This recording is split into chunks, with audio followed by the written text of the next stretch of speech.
నమస్కారం. గంటారావానికి స్వాగతం. ముందుగా ప్రధాన అంశాలు.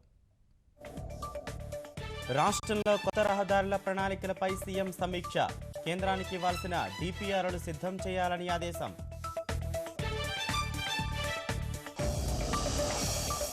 అసెంబ్లీలో వైకాపా సభ్యుల తీరు, రోజా సస్పెన్షన్పై కమిటీ. దృశ్యాలు ముందే బయటకు రావడంపైన విచారిస్తుందన్న సభాపతి. బెజవాడలో బయటపడుతున్న మరిన్ని కాల్మనీ ఆగడాలు. వ్యాపారుల నుంచి భారీగా ప్రామిసరీ నోట్లు, ఏటీఎం కార్డులు స్వాధీనం.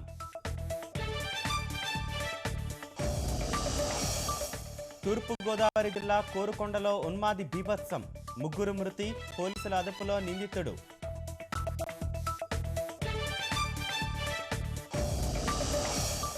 జనవరి 1 నుంచి ఢిల్లీలో సరి బేసి సంఖ్యల విధానంలో కార్ల అనుమతి. ప్రజా రవాణా కోసం 5,000 అదనపు వాహనాల ఏర్పాటు.